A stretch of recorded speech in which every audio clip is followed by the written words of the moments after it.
देखिए ये सवाल मैं आपको समझाता हूं। ये सवाल है कि भाई टोटल स्टूडेंट्स हैं जो पबजी खेलते हैं वो 6000 लोग हैं, ठीक है। 5 कॉलेजेस हैं PQRST जिनका डेटा यहाँ दिखाया गया है। अब जो लोग पबजी खेलते हैं उनका क्लासिफिकेशन इस पाई चार्ट से दिखा दिया गया है। मतलब ये है कि भाई पी से 12% लोग पबजी खेलते हैं, 6000 का 12% हो जाएगा 720 लोग पी से पबजी खेलते हैं। टेबल में क्या दिया हुआ है? टेबल में दिया हुआ है वो स्टूडेंट जिनके पास रॉयल एलाइट पास है। मतलब जितने लोग पी से खेल रहे हैं, अभी हमने देखा पी से 720 लोग ये खेल खेल रहे हैं पबजी का, इनमें से 440 लोगों के पास रॉयल एलाइट पास है। घटाओगे तो 720 में से 440 तो 280 लोग ऐसे होंगे जिनके पास ये रॉयल एलाइट पास नहीं होगा, ठीक है। क्योंकि ये दिया हुआ है कि स्टूडेंट जो पबजी खेलते हैं उनमें दो तरह के लोग हैं, जिनके पास पास है और जिनके पास पास नहीं है। Student who do not have royal elite pass, ठीक है। तो यहां देखिए क्या है, एक और कॉलेज की बात की जा रही है, यू की। टोटल स्टूडेंट्स जिनके पास रॉयल एलाइट पास है वो 20% अधिक हैं than total students who do not have royal elite pass. ये डू नॉट हैव होना चाहिए, who do not have royal elite pass from P. भाव समझिएगा।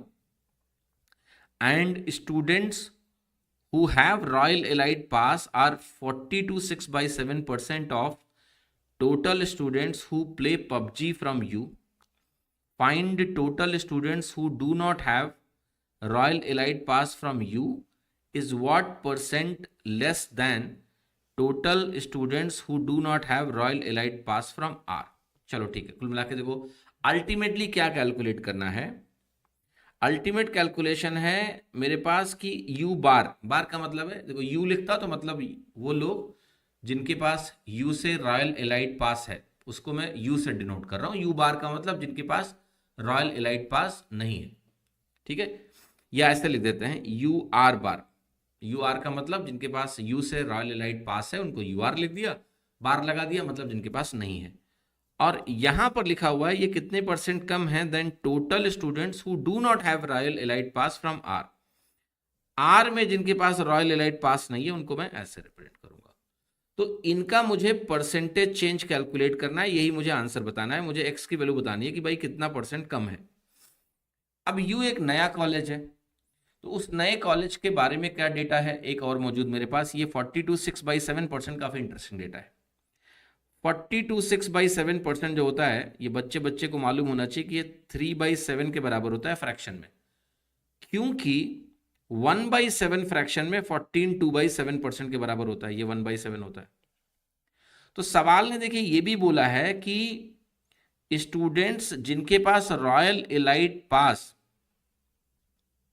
है यू से वो टोटल स्टूडेंट का 40 to 6/7% है।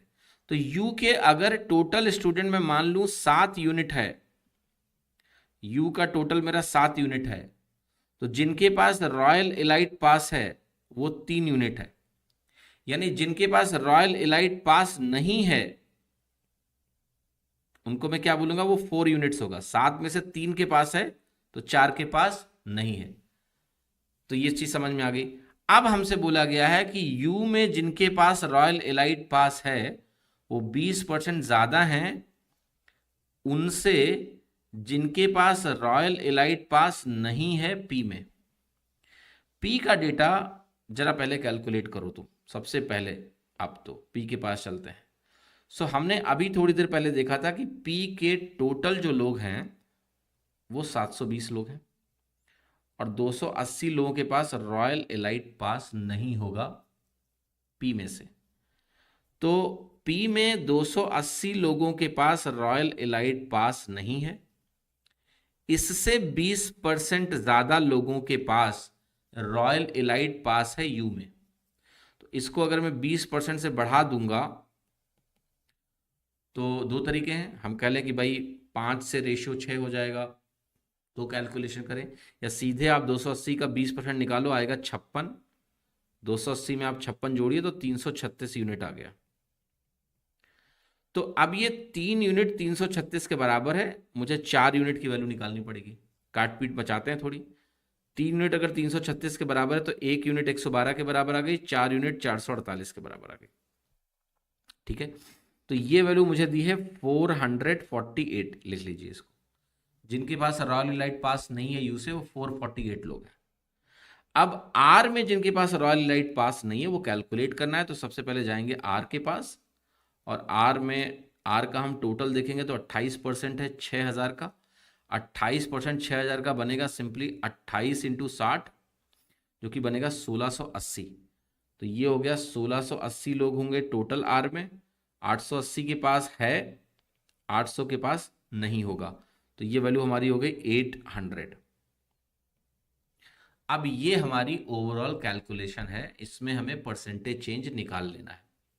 तो आप इसको 100 बनाने के लिए 8 से डिवाइड कर लो, उधर भी 8 से डिवाइड कर लो, 8 पंचे 40, 8 छः 48 बनेगा। तो ये परसेंटेज चेंज हो गया 100 से 56 का परसेंटेज चेंज, जो कि हो गया 44। अब 100 में 44 कम करने से 56 आता है, तो परसेंटेज भी 44 होगा, क्योंकि 100 के बेस पे एब्सोल्यूट चेंज परसेंटेज चेंज के बराबर हो जाता है। इसलिए मेरा जो करेक्ट आंसर है वो सी है। ये सवाल लंबा है, इस सवाल में बहुत ही धैर्य के साथ ये प्रश्न करना पड़ेगा।